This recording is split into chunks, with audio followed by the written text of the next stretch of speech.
सहना सहनौ भुनक्तु सह वीर्यं करवावहै तेजस्विनावधीतमस्तु मा विद्विषावहै। ओम शांति शांति शांति। कल हमने सांख्य दर्शन के पहले अध्याय की चर्चा की थी।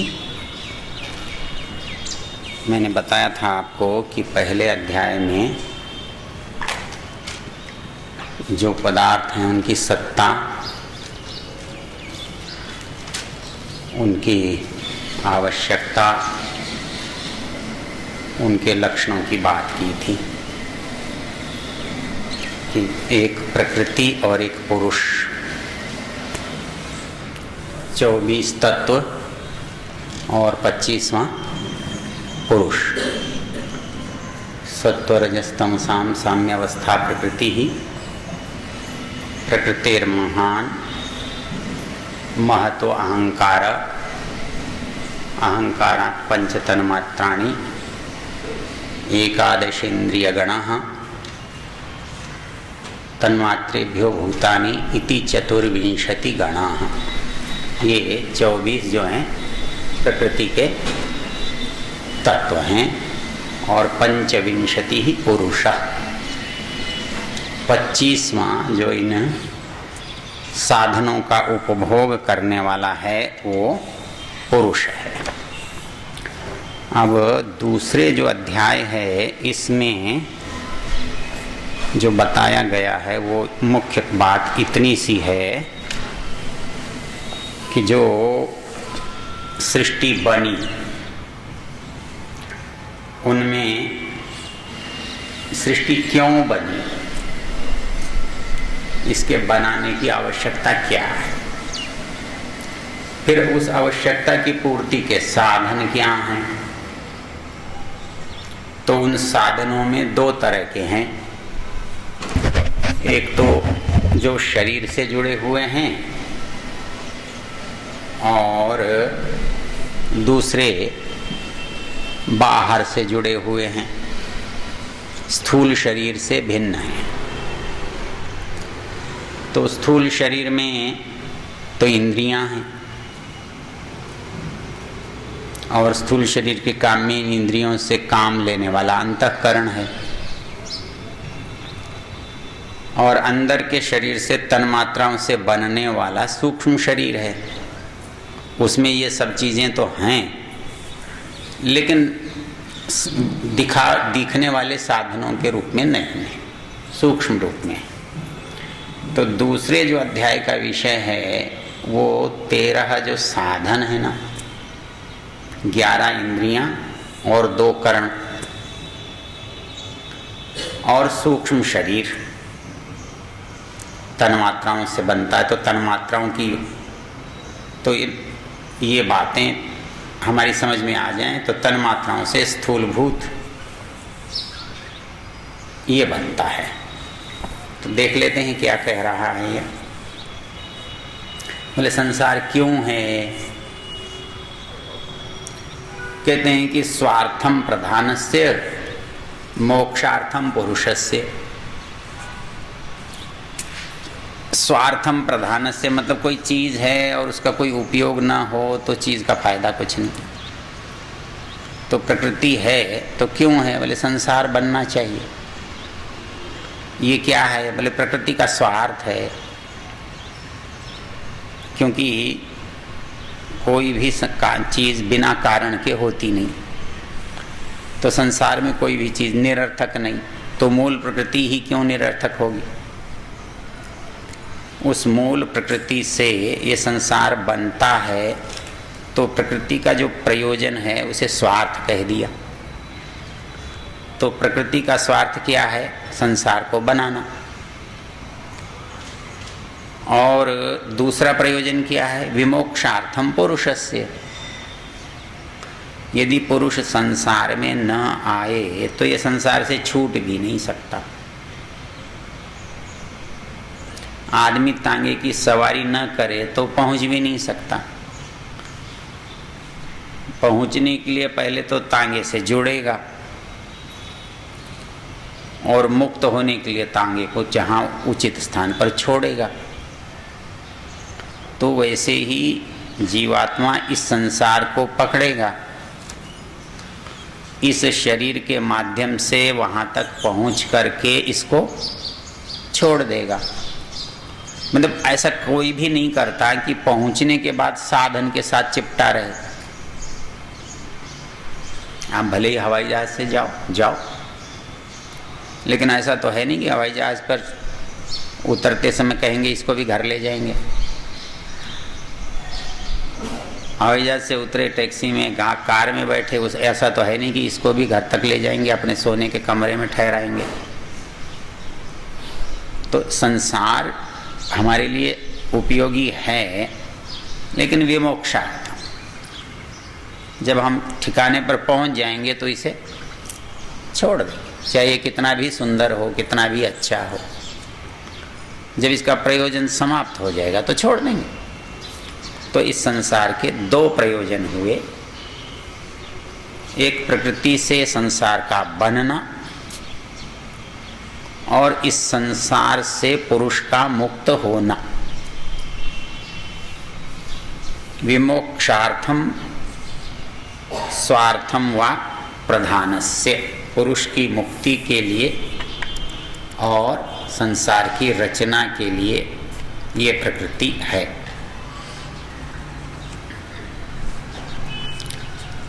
तो ये कहता है कि मान लो आप कहते हो कि संसार बना ही मुक्ति देने के लिए है, फिर सब ही मुक्त क्यों नहीं हो जाते? भाई जिस गाड़ी में हम सवार होते हैं, स्टेशन पर आखिरी पर पहुंचते ही गाड़ी खाली हो जाती है। तो ऐसे ही ये संसार यदि मनुष्य को मुक्ति देने के लिए बना है, तो जब एक मुक्त होता है तो सारे ही मुक्त हो जाने चाहिए। मुक्ति का प्रयोजन सिद्ध हो गया तो संसार की बात समाप्त हो जानी चाहिए। कहते हैं नहीं, ऐसा नहीं होगा, ये एक साथ नहीं होता। इसके साथ एक शर्त है कि जो जो विरक्त होता जाएगा वो छोड़ता जाएगा। तो ऐसा हुआ कि ये जैसे बीच के स्टेशनों को आदमी छोड़ देता है ना, तो समझो ऐसा ही दूसरे लोग भी वो मुक्ति वाला स्टेशन भी छोड़ देते हैं। बोले नहीं, अब दोबारा आकर आनंद लेंगे।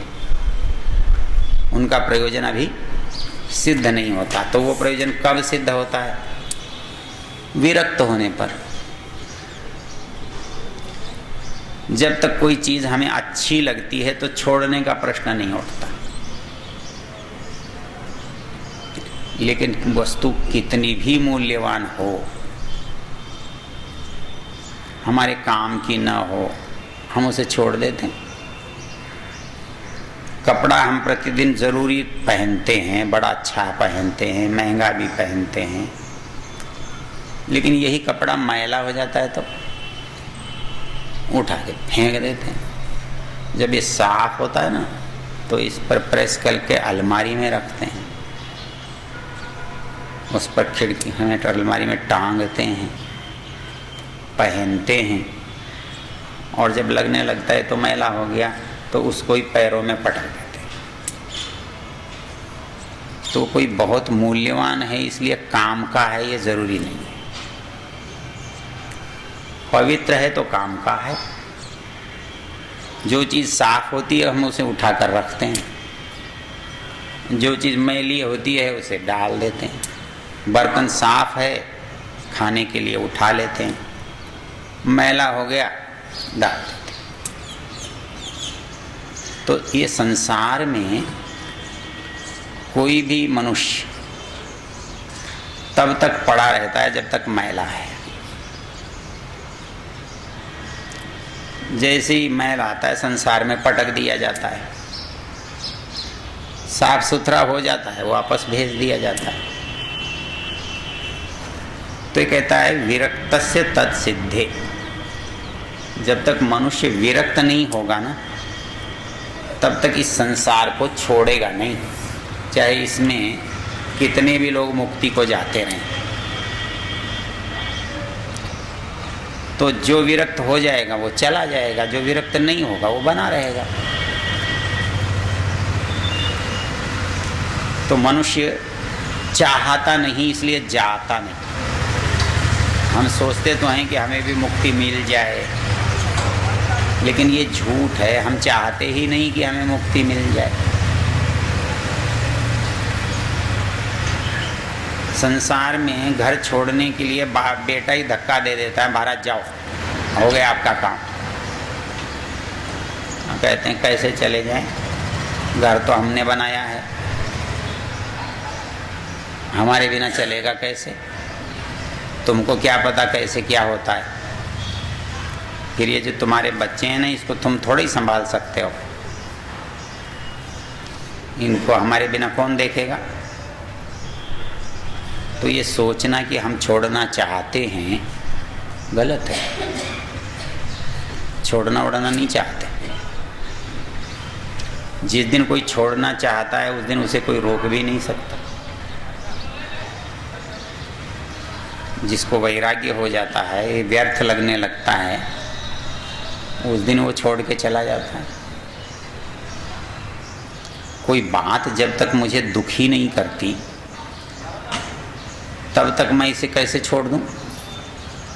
दिल्ली में एक मित्र हैं, एक दो बार आते भी रहे हैं। मैंने कहा शर्मा जी, आप घर में कोई काम नहीं है, आप दिन भर फालतू घूमते रहते हो, ऋषि उद्यान में आओ ना। सुनते हैं आऊँगा आऊँगा। एक दिन हम दोनों रिक्शा में बैठे हुए जा रहे थे।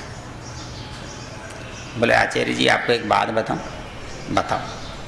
बोले आप मुझे कहते तो हो कि आ जाओ आ जाओ आ जाओ, पर कैसे आ जाऊँ? बोले मेरे घर में हालांकि मेरी कोई इज्जत है नहीं।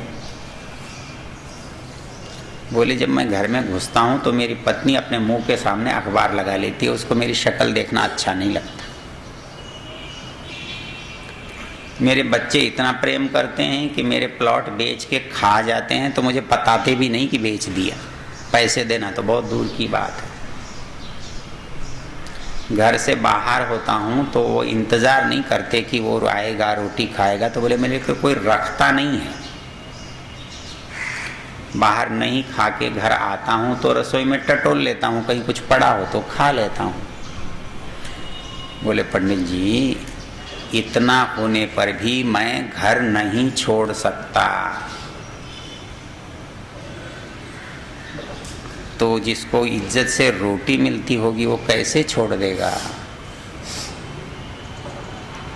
इसमें इतना गहरा मोह होता है, इतना बंधन होता है कि आदमी कितना भी दुखी और अपमानित होकर भी नहीं छोड़ पाता।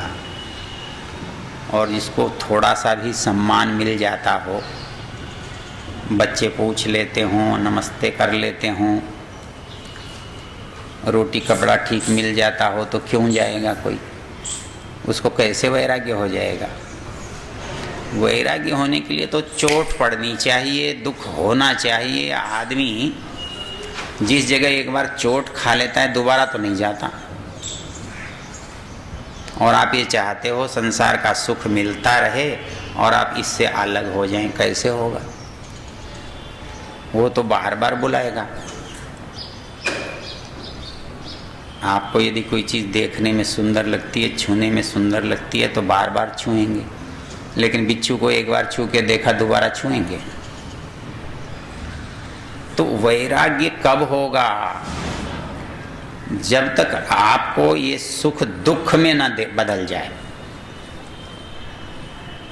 तब तक आप इस संसार से वैराग्य नहीं कर सकते। योग दर्शन का एक सूत्र याद करो वैराग्य की परिभाषा के लिए। वो ये कहता है दृष्ट अनुश्रविक विषय वितृष्णस्य वशीकार संज्ञा वैराग्यम। आप सोचते थे हो वैराग्य हो गया, वैराग्य कहाँ हो गया और कैसे हो गया?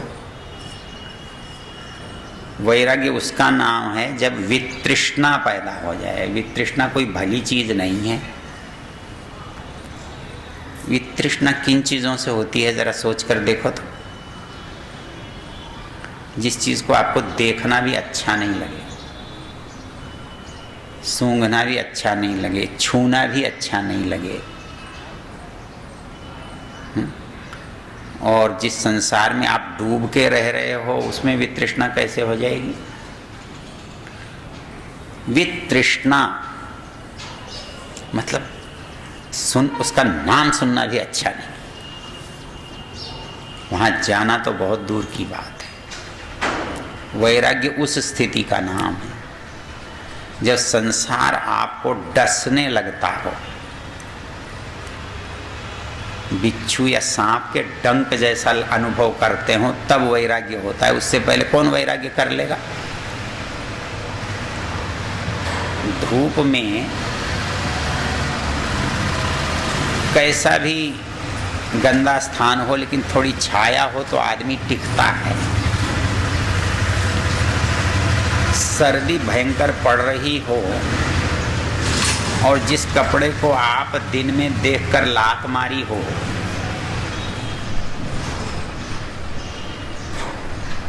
तो उस सर्दी में बताओ आपका हाथ कहाँ जाएगा? उस कपड़े पर जाएगा कि नहीं जाएगा? क्योंकि उसके अलावा तो बचाव का कोई रास्ता ही नहीं। तो ये जो परिस्थिति है, इसके रहते वैराग्य कैसे हो सकता है? वैराग्य के लिए तो ये व्यर्थ लगना चाहिए, अनुपयोगी लगना चाहिए, बोझ लगना चाहिए, इतना ही नहीं दुख देने वाला लगना चाहिए। जब तक कोई चीज दुख देने वाली नहीं लगेगी तो ये बताओ आप उससे पीछा कैसे छुड़ाओगे? यहीं आते हो, जब तक अच्छा लगता है आते हो।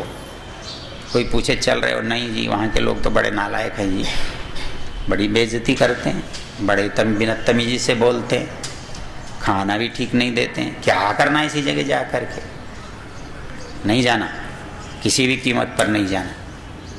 ये है वैराग्य।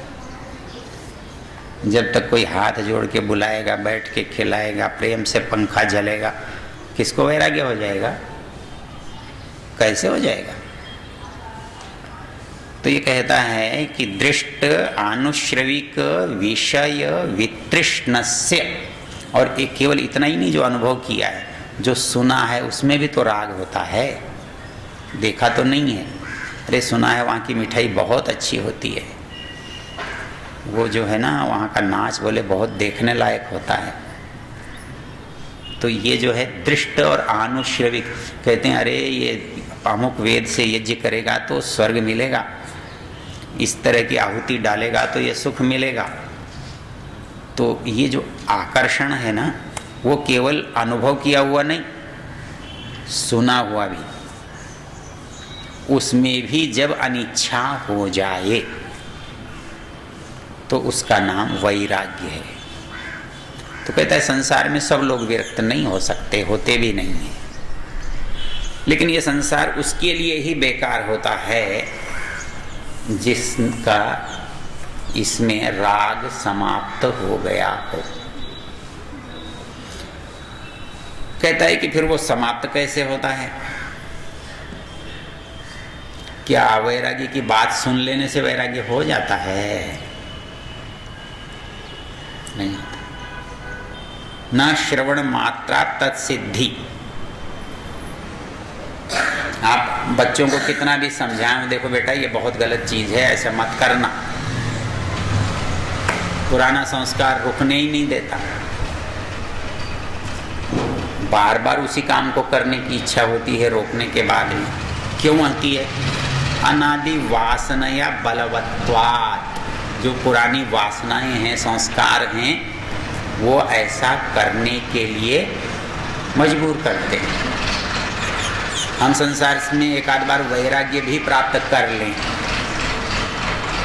तो दूसरा कोई उदाहरण ऐसा आ जाता है कि हमारा वैराग्य खत्म हो जाता है। इसने आगे एक उदाहरण बड़ा प्यारा दिया है। कहता है कि किसी हिरणी का कोई बच्चा हुआ, हिरणी मार गई, बच्चा तड़प रहा था। एक ऋषि वहां से जा रहे थे, उनके मन में दया आई, स्वाभाविक है, वैराग्यवान व्यक्ति, दया आ गई। उन्होंने उस बच्चे को उठा करके कुटिया में ले आए, उसकी सेवा करने लगे। अब सेवा पर ध्यान इतना रहा कि उपासना तो खत्म हो गई। उसको कब खाना है, कब पीना है, कब खेलना है, उसके साथ मस्त हो गए। वो बड़ा भी हो गया पर उसे छोड़े नहीं। सोचते मैं इसके बिना कैसे रहूंगा। अब बताओ उसकी मुक्ति कैसे होने वाली है। ये कहता है कि एक बार वैराग्य हो जाने पर वैराग्य बना रहे ये जरूरी नहीं है। तो वैराग्य के लिए दृष्ट और आनुश्रविक कोई पिछला संस्कार पता नहीं कब खींच ले जाए वापस। जब तक वो नष्ट नहीं हो जाएगा, वो वासनाएं कैसी होती हैं, बलवान, और कितनी हैं कोई हिसाब नहीं। तो इसलिए ये सोच लेना कि हम आश्रम में जाएंगे तो वैराग्यवान हो जाएंगे, हाँ, हम कपड़े रंग लेंगे तो वैराग्यवान हो जाएंगे, ऐसा संभव नहीं है। क्योंकि वैराग्य बाहर से आने वाली चीज नहीं है। वैराग्य तो अंदर से पैदा होता है। तो वो वस्तुओं से, संसार से जब तक घृणा नहीं उसके अंदर पैदा होती, तब तक वैराग्य का कोई स्थान नहीं है। तो इसलिए हम केवल सुनने से, केवल पढ़ने से, खाली संध्या करने से, दान करने से वैराग्यवान नहीं होते। इसलिए संसार में सारे पुरुष एक साथ मुक्त नहीं होते। ये कहता है कि प्रकृति के द्वारा जब हो जाता है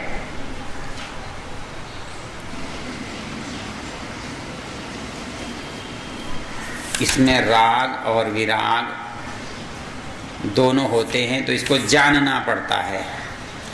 तो जानने के लिए इस संसार बना कैसे, कौन सी चीज़ जड़ है, कौन सी चेतन है, कौन सी किस काल के लिए है, वो जानना आवश्यक होता है। तो ये सारा जो सूक्ष्म शरीर और तन्मात्राओं का निर्माण है वो इसमें समझाया है। महदादि क्रमेण पंचभूतानाम, ये जो पांच भूत हमको दिखाई तो देते हैं पर ये ऐसे के ऐसे तो बने हुए नहीं हैं। इनके बनने की कुछ प्रक्रिया अलग होगी। तो वो क्या होगी वो पहले दिन मैंने आपको समझाई थी। मूल प्रकृति से महत बनेगा, महत से अहंकार बनेगा, अहंकार से तमोगुण की प्रधानता में पंच तन्मात्राएं बनेंगी, रजोगुण की प्रधानता में 11 इंद्रियां बनेंगी, और स्थूल ये सब मिलकर के तन्मात्राएं स्थूल भूतों को पैदा करेंगे। ये इसका सृष्टि का रचना क्रम है। तो इसमें बुद्धि, मन, अहंकार, इंद्रियां, ये सब भी इसी प्रकृति के निर्माण का हिस्सा है। तो ये सृष्टि को जानने की इसलिए आवश्यकता पड़ती है। जानने के साधन भी मैंने आपको बता दिए थे भाई। जो जानने का साधन या उपाय है उसे क्या कहते हैं? ज्ञान का जो साधन है वो प्रमाण, ज्ञान है उसको प्रमा कहते हैं। जानने के साधन को प्रमाण कहते हैं। जानने योग्य वस्तु को प्रमेय कहते हैं, और जानने वाले को प्रमाता कहते हैं। तो इन साधनों से इस संसार को, आत्मा को अलग अलग देखना, फिर बंधन के कारण को समझना, और बंधन से अपनी इस आत्मा को मुक्त करना, ये यात्रा है। और ये यात्रा क्योंकि सृष्टि के निर्माण को समझे बिना पूरी नहीं हो सकती, इसलिए इसको हम जानते हैं या हमें जानना चाहिए। इसके तीसरे अध्याय में जो पहली चीज़ बता दी वो स्थूल भूतों तक की रचना है। उसमें इंद्रियों की रचना, तन्मात्राओं की रचना और तन्मात्राओं से महाभूतों की रचना। और इसमें जो तीसरे अध्याय में जो 2 बात कही हैं वो 2 तरह के शरीर को समझाया है और वैराग्य के लिए आत्मा की जो गतियां हैं उसको समझाया है। संसार में इधर से उधर, उधर से इधर ये आत्मा भटकता हुआ वैराग्य की दशा को कब प्राप्त होता है, ये तो पहले दिन मैंने आपको बता दिया था कि शरीर की दोनों जगह क्यों आवश्यकता है, क्योंकि आत्मा बिना आधार के नहीं रह सकता। संसार में स्थूल शरीर से रहता है और इसकी जो एक यात्रा स्थूल शरीर से होती है, लेकिन दूसरी यात्रा इसको तो जला देते हैं। तो वो शरीर ऐसा है जो जलता नहीं, गलता नहीं, सड़ता नहीं, छूटता नहीं। आत्मा को एक बार मिलने के बाद मुक्ति तक या प्रलय तक, इसमें एक संदेह रहता है कि भाई ये जो सब कुछ संस्कार यदि सूक्ष्म शरीर में ही रहता है और ये सूक्ष्म शरीर कुल मिलाकर भौतिक है, तो ये भौतिक होने के बाद यदि प्रलय काल में नष्ट हो गया तो फिर उसकी संपत्ति कहाँ रहेगी? ये मन में प्रश्न आ जाता है। लेकिन रहने का जो प्रश्न है इसलिए समाप्त हो जाएगा। मैंने आपको बताया था जीवात्मा का सामर्थ्य नष्ट नहीं होता। जीवात्मा को यदि यात्रा ही न करनी हो, जैसे मुझे यात्रा नहीं करनी तो मेरा सामान मेरे पास, मुझे सूक्ष्म शरीर की आवश्यकता ही क्यों है? क्योंकि मुझे यात्रा करनी है। यात्रा करनी है तो यात्रा का सामान रखने के लिए कोई साधन चाहिए, इसलिए मुझे सूक्ष्म शरीर चाहिए। जब मैं यात्रा की दशा में ही नहीं हूं तो मुझे उनको सामान को ढोने वाली गाड़ी की क्या ज़रूरत है? वो तो मेरे साथ रहते ही हैं। क्योंकि एक बात समझने की होती है, हम समझते हैं, हम आँखों से देखते हैं। यदि सचमुच में हम आँखों से देखते तो मरने के बाद भी दिखना चाहिए। हम सोचते तो यही है कि आँख से दिखता है, और आँख ठीक है इसका प्रमाण क्या है कि आप आँख निकाल के जब दूसरे के लगा देते हैं तो वो दिखते हैं कि नहीं देखते? आज तो देखती है। तो इसका अभिप्राय यह है कि आँख में देखने का सामर्थ्य तो है, लेकिन फिर भी देख नहीं पा रही। तो इसका मतलब देखना जो है आँख का काम नहीं है। ये तो बस ऐसा ही है जैसे मैंने चश्मा लगा रखा है, इस चश्मे के लगने पर मुझे दिखता है और चश्मे के लगने पर मुझे नहीं दिखता। लेकिन मैं कहूँ कि चश्मा देख ले, देख लेगा क्या? ऐसा नहीं। तो वैसे ही आँख जो है वो मेरी चश्मे की तरह से है। तो देखने का सामर्थ्य किस में हुआ? आँख से पीछे कौन है? मन है। तो अब ये मानना पड़ेगा कि मन में सामर्थ्य है देखने का, क्योंकि मन इंद्रियों से जुड़ता है तब हम इंद्रियों के काम को देखते, जानते, सुनते हैं। लेकिन मन भी तो जड़ है, तो ये कैसे पता लगे कि ये सामर्थ्य मन का है कि नहीं है? तो मन से विक्षिप्त जो व्यक्ति हैं वो देखते हैं कि नहीं देखते? उनकी बुद्धि काम नहीं करती फिर भी चलता है। तो इसका अभिप्राय ये हुआ कि मन के भी पीछे कोई है। क्रम में हमने देखा था कि जीवात्मा, जीवात्मा के बाद बुद्धि, बुद्धि के बाद मन, मन के बाद इंद्रियां। तो इंद्रियां भी नहीं देखती, मन भी नहीं देखती, बुद्धि भी नहीं देखती, पर देखना किसके अंदर हुआ? आत्मा के। तो देखने का सामर्थ्य किसके पास हुआ अंततोगत्वा? आत्मा ने। जैसे बैटरी के सेल में आप समझते हो कि जो बल्ब है, प्रकाश उसमें है, सेल हटा के देख लो, यदि वो जल जाए तो उसमें है। लेकिन बल्ब के बिना सेल भी नहीं जलता। फिर सोचना पड़ता है कि क्षमता तो इसमें है और साधन ये है। तो वैसे ही आत्मा में सामर्थ्य है, शरीर उसका साधन है। अब एक बात सोचने की रह जाती है कि मुझे जब बाहर देखना है तब तो साधन चाहिए, उसके बिना मैं देख नहीं सकता। लेकिन जब मुझे अपने अंदर ही देखना हो तो फिर साधनों की आवश्यकता नहीं होगी। तब देखने का सामर्थ्य है तो दिखेगा कि नहीं दिखेगा? तब दिखेगा कि नहीं दिखेगा? क्योंकि देखने का सामर्थ्य तो वही है और वही ही देखना है, तो बिना साधन के भी दिखेगा। इसके लिए योग दर्शन का सूत्र बोलो तो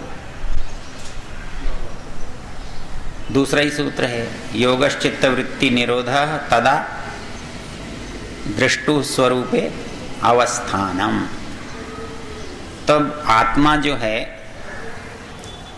अपने स्वरूप को देखता है, और उसके अंदर क्योंकि परमात्मा भी है तो वो परमात्मा के स्वरूप को भी देखता है। तो परमात्मा के स्वरूप को देखने के लिए साधन इसलिए नहीं चाहिए कि साधन बाहर की चीज दिखाते हैं और आत्मा या परमात्मा अंदर की चीज है। इसलिए बाहर की यात्रा छोड़कर जब अंदर जाता है तो व्यक्ति बाहर के साधनों को बाहर ही छोड़ देता है, इसलिए उसकी आवश्यकता नहीं होती। तो इसने बताया कि भाई ये शरीर के बिना तो ये संसार में इसका कोई अस्तित्व रह नहीं सकता, और ये शरीर दो तरह का हुआ। तो अस्तित्व, सूक्ष्म शरीर का अस्तित्व तन्मात्राओं पर टिका हुआ है और स्थूल शरीर का अस्तित्व पंचभूतों पर टिका हुआ है। और ये दोनों शरीर साथ रहते हैं। यदि केवल भौतिक शरीर हो तो भी ये काम नहीं करता, और सूक्ष्म शरीर वाला जीवात्मा कहीं भी घूमता रहे भोग नहीं करता, उसका सामर्थ्य नहीं है। इसलिए सामर्थ्यवान शरीर में दोनों रहते हैं और उसके द्वारा इस शरीर का उपयोग हो सकता है। यात्रा जो है वो स्थूल शरीर क्योंकि हम नष्ट कर देते हैं, जला देते हैं, तो व्यर्थ हो जाता है। क्योंकि गाड़ी से सामान उतार लिया, गाड़ी चले जाओ, कहीं जाओ। तो वैसे ही इससे सूक्ष्म शरीर को जब हटा लेते हैं तो ये व्यर्थ हो जाता है, और कहीं भी जाएंगे तो सूक्ष्म शरीर के माध्यम से ही जाएंगे।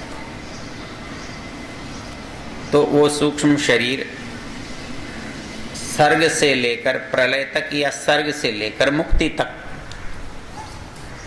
तो जो हमारी समस्या थी कि वो कैसा होगा, तो ये स्थूल शरीर तो माता पितृज है, लेकिन सूक्ष्म शरीर माता पितृज नहीं है, वो ईश्वर का दिया हुआ है। तो इससे पता लगता है, तो हम शरीर को कभी कभी जो समझ लेते हैं कि यही चेतन है, यही आत्मा है, तो हम जब देखते हैं कि आप मर जाता है तो इसके अंदर चेतना समाप्त हो जाती है, तब हमारी समझ में आता है कि शरीर से भिन्न कोई वस्तु इस शरीर में है, चेतना उसका गुण है, चेतना इस शरीर का गुण नहीं है। तो ये विवेक भी जल जाने के बाद शेष नहीं बचता।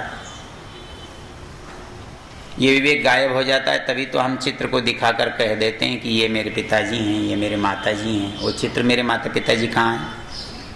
शरीर ही मुर्दा है, मुर्दे का चित्र खींचा, फिर एक मुर्दा तैयार किया और उसको कहा कि ये मेरे पिताजी हैं। तो ये पिताजी कहाँ से हो? तो वास्तव में जिसको मैं माता पिता के रूप में जानना चाहता हूँ वो आत्मा है, और उस आत्मा को इस शरीर में मैं देख नहीं सकता।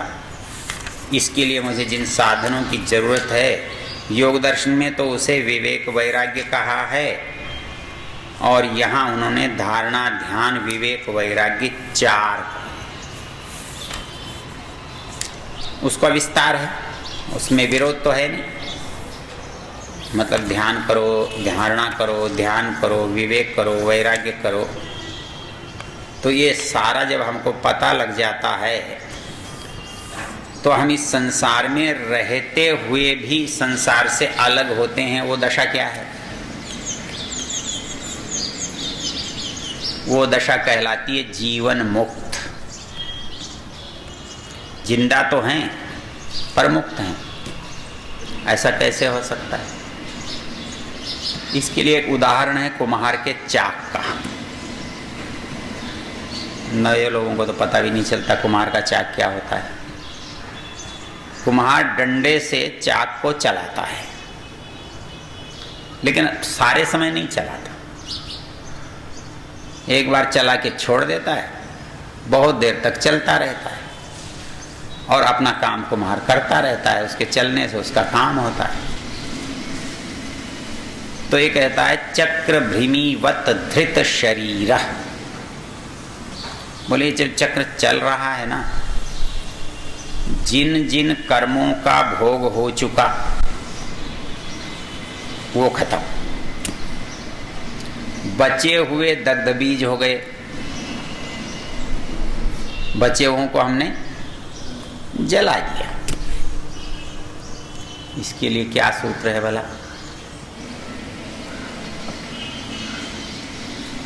जब विवेक ख्याति हो जाती है तो संस्कार जो हैं, कर्म जो हैं फल देने में असमर्थ हो जाते हैं। बोले क्यों हो जाते हैं? उनकी ताकत समाप्त हो जाती है। जैसे जले हुए बीज पौधा पैदा करने में समर्थ नहीं होते, तो वैसे ही जो संस्कार जिनके अंदर से वासनाएं जल गई, समाप्त हो गई, वो भी कुछ नहीं कर सकते। तो करने वाला बचा कौन? जो चल रहा है। जिस कर्म का फल चल रहा है वो नष्ट नहीं होता।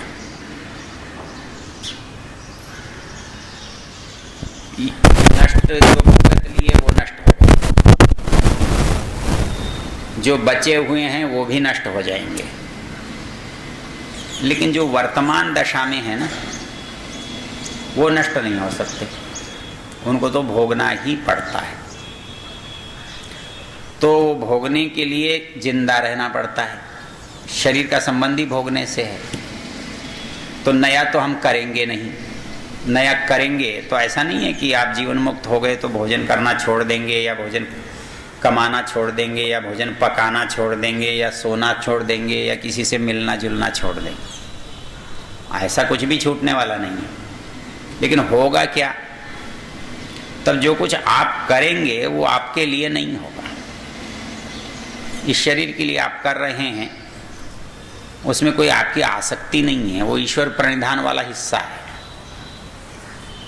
जब ईश्वर को समर्पण ही कर दिया तो जो कराए कराता रहे। तो जब तक शरीर जीवित है तो इसको मैं भूखा नहीं मार सकता।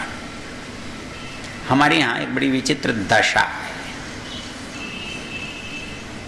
हम सोचते हैं कि हमें वैराग्य होना चाहिए, तो हम समझते हैं वैराग्य क्या चीज़ है, कि वैराग्य ऐसी चीज़ है कि ये खाने का जो स्वाद है ना, ये नहीं लेना तो ये वैराग्य है। तो हम सोचते हैं चलो भाई आज के बाद हम मिठाई नहीं खाएंगे, लेकिन वैराग्य तो नहीं हुआ। क्यों नहीं हुआ? मिठाई खाने का काम शरीर करता था, आपने शरीर को तो रोक दिया, ये तो संभव हो गया, लेकिन इच्छा किसका धर्म है? वो तो काम यथावत है। एक जगह एक विचारक ने बड़ा प्यारा लिखा है, वो लिखता है हमारे अंदर दो चीज़ें हैं, हम चाहते हैं तो दो तरह से चाहते हैं। एक शरीर में भूख लगती है, ये भी इच्छा है, लेकिन लगता है कि आज खीर खानी चाहिए, ये भी इच्छा है। तो दोनों इच्छाओं में अंतर क्या है? सोचने पर लगता है कि एक तो शरीर से जुड़ी हुई है और दूसरी मन से। होता हमारे यहाँ उल्टा है, अपराध मन का होता है और दंड शरीर को मिलता है। खीर अच्छी लगी, किसको लगी? मन को लगी। और 2 कटोरी ज़्यादा किसने खाई? शरीर ने खाई। पेट में दर्द हुआ, किसको हुआ? मन को तो नहीं हुआ, शरीर को तो हुआ। तो बड़ी विचित्र स्थिति है। तो आप कहोगे इच्छा मार दो ये ठीक है, बोले नहीं ये गलत है। तो इच्छाओं के मारने के लिए इच्छा मरनी तो थी मन में, और मारी किस में? शरीर में। मन की इच्छाएं तो बनी रही, मन के मुकाबले में शरीर बेचारा गरीब है, तो आदमी कमजोर पर चढ़ाई कर लेता है। तपस्या करना है मन से तो तपस्या होती नहीं, शरीर को तपा रहा है। तो जितने काम हम वैराग्य के नाम पर करते हैं ना, वो सब शरीर के साथ अन्याय करके संतुष्ट होते हैं कि हमने तो पूरा तपस्या कर ली, जबकि इस बेचारे का योगदान बहुत थोड़ा है। होना तो ये चाहिए। हमारे जैनी भाई एक काम करते हैं जिसे संथारा कहते हैं। वो संथारा ये होता है बिना भोजन किए शरीर त्यागना। वो कोई 60 दिन का, कोई 70 दिन का, कोई 100 दिन का, मतलब कोई कितने दिन में मरता है। इस शरीर की आदत है, इसको भोजन तो चाहिए। आप भोजन नहीं डालते ना तो ये फिर शरीर स्वयं को खाने लगता है। मोटा आदमी धीरे धीरे पड़ा पड़ा दुबला हो जाएगा यदि नहीं खाएंगे तो। क्यों? अंदर जमा चर्बी जो है वो जलती रहती है, वो भी समाप्त हो जाती है तो मांसपेशियों में जो जमा है वो जलता रहता है, वो भी समाप्त हो जाता है तो आंतें ही जलती रहती हैं, गल जाती हैं, पक करके समाप्त हो जाती हैं। जब कुछ भी नहीं बचता, अग्नि के शांत होते ही शरीर शांत हो जाता है। तो ये जो परिस्थिति है, इससे कोई मन पर नियंत्रण तो नहीं होता। आप इस शरीर को भूखा रखते हैं, कोई दूसरा भूखा रख के मार दे तो क्या मुक्ति हो जाएगी? यदि शरीर को भूखा रखकर मारना है, चलो मैं स्वयं भूखा नहीं रहा, किंतु ऐसा हुआ कि मुझे किसी ने बंद कर दिया कमरे में और मैं भूखा रह गया और मर गया, तो क्या मेरी मुक्ति हो जाएगी? तो हमने यूँ समझ रखा है शरीर को बांधो आत्मा मुक्त हो जाएगा। ये कहता है नहीं, मुक्ति तो मन से होने वाली है, शरीर से होने वाली चीज नहीं है। शरीर तो उसमें सहायक है। तो गीता ने एक बड़ी सुंदर पंक्ति लिखी है कि बलपूर्वक इंद्रियों का संयम करते हुए मन से जो विचार करता है वो महामूढ़ है, मूर्ख है। मन में तो विषयों का चिंतन कर रहा है और शरीर को बांधे बैठा हुआ है, माला पहन के, वैराग्य कपड़े धारण करके। तो कहता है वो मूढ़ है। तो वो मूढ़ हम संसार में प्रायः सभी बन जाते हैं, लेकिन वैराग्य उसका नाम है जहां अंदर से अनिच्छा पैदा हो। चलो ये छोटी सी चर्चा सांख्य दर्शन की हो गई। स्वयं पढ़ेंगे तो आपकी समझ में बहुत आसानी से आ जाएगा। पढ़ने का एक नियम है, आप पढ़कर यदि किसी को सुनेंगे नहीं तो आपकी समझ में नहीं आएगा, और यदि आप सुनकर उसे पढ़ेंगे नहीं तो आपको न याद रहेगा न समझ में आएगा। आपने यदि सुन लिया है तो उसको एक बार पढ़ लो, आपको समझ में भी आ जाएगा और देर तक याद भी रह जाएगा।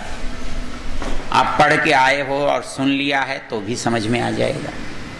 चलिए आज की बात को यहाँ समाप्त करते हैं। ये विषय आज समाप्त। कल से आप इसको जहाँ अवसर मिले देखिएगा, तभी इसका लाभ होगा, क्योंकि कोई चीज़ एक बार में नहीं आती। आवृत्ति सर्वशास्त्राणाम बोधादपि गरीयसी। एक बार किसी चीज़ को समझने के बजाय 100 बार पढ़ना ज़्यादा अच्छा है। कभी ये चिंता करने की ज़रूरत नहीं है कि ये चीज़ समझ में नहीं आई, क्या करें। कुछ मत करो, पढ़ते चले जाओ, किसी दिन अपने आप ही खुल जाएगी। और ऐसी खुलती है जैसे आपके सामने कोई चीज़ प्रत्यक्ष हो जाए, ऐसी खुलती। तो लेकिन वो बार बार आवृत्ति करने से होती है, अभ्यास करने से होती है। तो शिविर विविर तो जो है ना, वो केवल प्रेरणा के लिए होते हैं, इनसे कुछ प्राप्ति नहीं होती। कोई आप दर्शन के जानकार बन के चले जाओगे, ऐसा भी नहीं है। कोई योग साधना में आपकी बहुत ऊंची गति हो जाएगी, ऐसा भी नहीं है। हाँ, लेकिन रास्ते में चलने का उत्साह बन जाता है, प्रेरणा मिलती है। चलते रहोगे तो यहाँ की सुनी हुई की हुई चीज़ें आपकी सहायता करेंगी। नहीं करोगे तो कोई बात नहीं। घूमने के लिए 7 दिन घूम कर आते हो, ये भी सही, थोड़ा अच्छा घूम लिया और क्या है। चलिए, बहुत बहुत धन्यवाद।